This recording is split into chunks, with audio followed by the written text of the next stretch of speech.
Olá, irmãos, sejam bem-vindos à nossa Escola Bíblica Discipuladora. Hoje nós vamos trabalhar a segunda lição, que tem como tema relacionamento perigoso, o primeiro mandamento, que está lá em Êxodo capítulo 20, versículo 3, onde a palavra de Deus diz: "Não terás outros deuses diante de mim."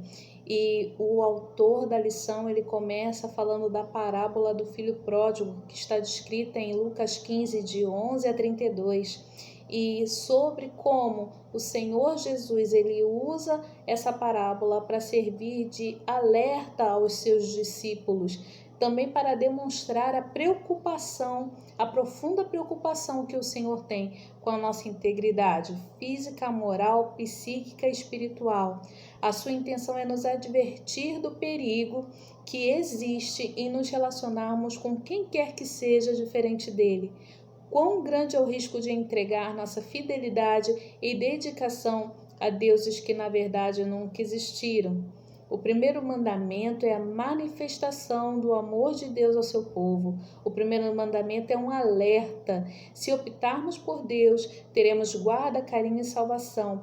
Mas se nós o substituirmos por algo ou alguém, estes nos trarão falsas e momentâneas alegrias, pois fora de Deus teremos humilhação, desesperança e condenação, como nós podemos ver nesse exemplo tratado pelo autor, que é do filho pródigo, que em consequência das suas escolhas, em consequência da sua obsessão por viver as delícias do mundo, ele acabou sofrendo tudo aquilo que nós conhecemos dentro dessa história e depois retornando ao Pai, reconhecendo que realmente não havia lugar melhor para estar.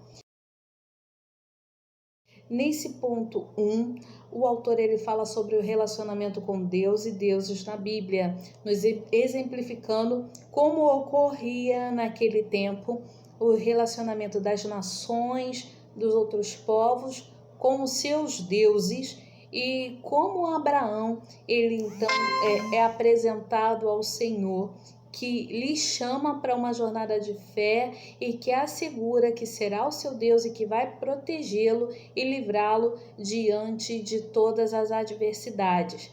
Os povos, as nações ao redor de Israel, elas adoravam a Astarote, a Dagon, a Moloque, e ofereciam sacrifícios, inclusive sacrifícios humanos de bebês, para que conseguissem prosperidade, para que fossem bem-sucedidos nas guerras, para que fossem férteis. Colocavam as suas esperanças nesses deuses que na realidade não existiam. Mas Abraão, ele teve a oportunidade de ser chamado por Deus para viver um relacionamento diferente com ele. O Senhor se apresentou a ele de uma forma especial, que está lá descrita em Gênesis 12, de 1 a 3, e ele também nos mostra, após livrar o povo da servidão do Egito, o quanto ele cumpre e zela pela sua palavra. Ele diz novamente ao povo: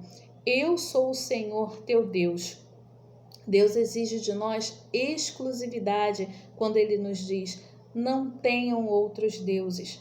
Algumas pessoas elas interpretam esse primeiro mandamento como se fosse arrogância da parte do Senhor.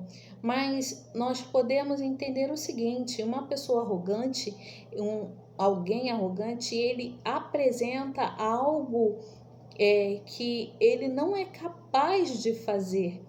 Mas o nosso Deus, o grande eu sou, ele não é arrogante em si, porque ele pode todas as coisas, ele é o criador de todas as coisas. Não há impossíveis, não há impossibilidades ao nosso Deus, diferente do homem. Se o homem disser que ele pode deixa de tomar esse remédio que eu vou te curar, ou deixa de trabalhar que eu vou te sustentar, você pode duvidar desse homem, dessa arrogância, dessa soberba, porque ele não tem como cumprir. O homem não tem como agir desta forma, mas o nosso Deus, quando ele promete, ele cumpre a sua palavra, porque ele é o Todo-Poderoso e ele não mudou. Mas nessa situação, a gente, além de saber, além de ver que o Senhor não é arrogante, a gente pode constatar isso através da possibilidade que nós temos de nos relacionarmos com Ele e da possibilidade que Ele nos dá de nós escolhermos com quem nós vamos nos relacionar. Ele não nos robotiza e nos faz ficarmos na presença dEle. Não, Ele nos diz: não tenham outros, você tem a possibilidade de escolher se você terá ou não outro Deus. Em Deus você não vai encontrar falsidade. Os relacionamentos com os ídolos, eles podem nos trazer danos futuros terríveis. Por isso é seguro crer em Deus e seguir o primeiro mandamento. Não coloque nada na frente de Deus, como está descrito lá em Mateus 6,33. O nosso Deus, Ele quer. E no ponto 2, o autor da lição, ele fala sobre relacionamento com deuses no passado e nos dias atuais.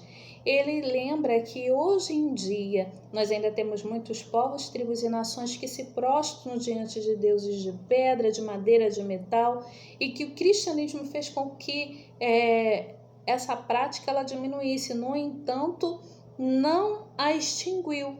Também nos lembra que hoje em dia novos deuses se apresentam às pessoas e tem muitas pessoas se prostrando diante deles ainda que não percebam. Os novos deuses da atualidade são e que mexem com o coração do homem, que fazem com que deixe-se de adorar ao Deus Todo-Poderoso, Criador dos céus e da terra, que coloque esse outro Deus no lugar, são dinheiro, sexo, comida, bebida e poder. Muitos homens e mulheres têm colocado essas coisas como os principais de suas vidas. Esses deuses, eles têm tomado o lugar do Deus Todo-Poderoso na vida das pessoas. E essas coisas têm alimentado apenas a carne, essas coisas têm alimentado apenas o pecado e tirado o homem da presença de Deus.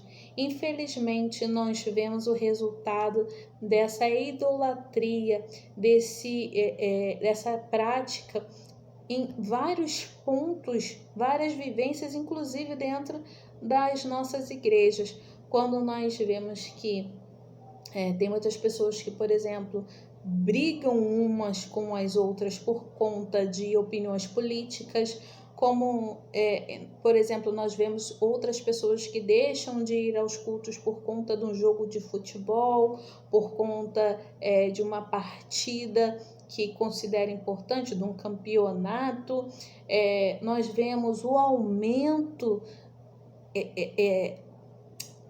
assim, amedrontador de DSTs, né, pela sociedade. A AIDS, ela é um exemplo citado pelo autor como uma das doenças que mais cresceu e continua crescendo dentro da nossa sociedade, e isso tudo alimentado pelas pessoas que têm interesse, que têm amor pelo dinheiro, né, que continuam incentivando através de propagandas, de vacinas, de medidas paliativas como remédios, contraceptivos e outras práticas, o estímulo para que as pessoas continuem agindo assim, né, com promiscuidade, buscando o seu próprio prazer de forma egoísta, não pensando nas consequências de suas ações.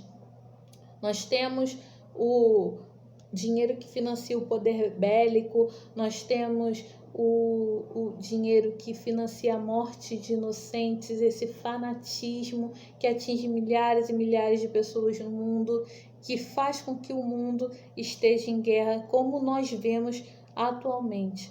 A nossa sociedade atual, ela precisa urgentemente abandonar a adoração aos seus ídolos, que não são apenas de pedra, madeira e bronze, mas de escravidão ao dinheiro, sexo e poder, e conceder a soberania a Deus na sua vida, nas suas atitudes. É necessário que nós façamos escolhas baseadas na presença do Senhor nas nossas vidas, que nós permitamos que Ele tome o primeiro lugar nas nossas vidas, né? E à medida que nós fizermos essa escolha, certamente os maiores beneficiados seremos nós.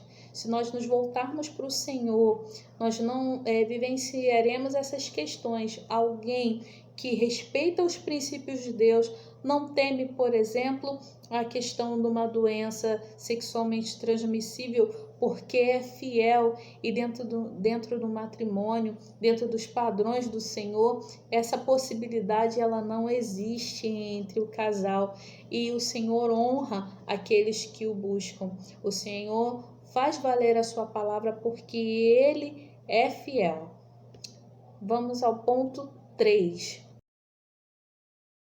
O autor ele fala sobre ofertas dos falsos deuses nos dias atuais. Lá no livro do profeta Daniel, 4 jovens recusam as ofertas disponíveis no palácio do rei Nabucodonosor.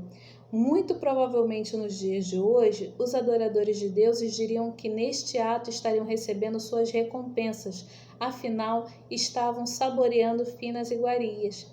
Ora, nós sabemos bem que nessa situação, Daniel, Ananias, Misael e Azarias, eles não mudaram seu coração diante dessas ofertas, diante dessa chamada para que eles abrissem mão do Senhor, para que eles negassem ao Deus dos seus pais, ao Deus de Abraão, de Isaque e de Jacó, e se prostrassem diante da luxúria, do poder, da glutonaria que era oferecida naquele palácio.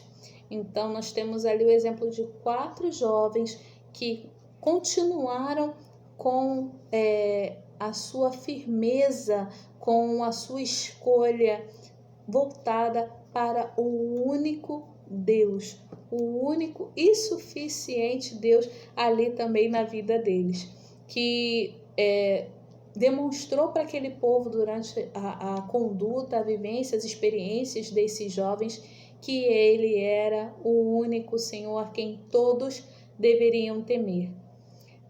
O texto também fala, o autor também dá o exemplo do próprio Jesus, que foi tentado por Satanás, mas ali o Senhor, ele colocou para Satanás não apenas a sua recusa às ofertas que o Satanás lhe faria para que ele não tivesse que passar pelo sacrifício, pela cruz, pela dor e pela humilhação, não apenas negou essa possibilidade, mas também nos ensinou que nós devemos adorar a Deus, não apenas negar, mas também adorar. Não basta deixar de lado, não basta ter uma conduta ilibada, isso faz parte, mas isso não é tudo. Por si só, essa atitude ela é vazia. Então é necessário que nós entendamos que nós necessitamos de Deus nas nossas vidas, nós necessitamos adorá-lo, ter um relacionamento pessoal com Ele. E aqui ele nos chama a atenção para que essas pessoas que abandonam o vício, pagam suas contas em dia, não adulteram, não se prostituem, que elas precisam se lembrar de adorar o Senhor também. É necessário entender bem o primeiro mandamento, não só recusar as ofertas dos falsos deuses, mas oferecer a Deus por meio de Jesus o nosso sacrifício de louvor, como está descrito em Hebreus 13:15. Para pensar e agir. Nas lições a seguir, vocês vão trabalhar os outros mandamentos. Então, observe que se esse mandamento, não terás outros deuses diante de mim, não estivesse em primeiro lugar na lista do decálogo, os outros mandamentos seriam apenas bons conselhos ou regras de conduta moral. Se você tem certeza de que obedece aos outros 9 mandamentos, mas ainda declina no primeiro, o autor ele afirma que você apenas conhece, mas não obedece aos mandamentos. É necessário saber que não basta cumprir e obedecer do 2º ao 10º mandamento e pensar que assim está agradando ao Senhor. Na realidade, isso é um grande engano, porque só é possível cumprir todos os princípios dos 10 mandamentos se você cumprir o primeiro. Então, responda para si mesmo: Deus ocupa o primeiro lugar na sua vida e adoração? É exatamente sobre isso que trata o primeiro mandamento. A nossa vida ela só tem sentido se Deus estiver em primeiro lugar. Deus é o nosso porto seguro, como diz lá em Isaías 41:10. É necessário que nós tenhamos no Senhor o centro da nossa adoração.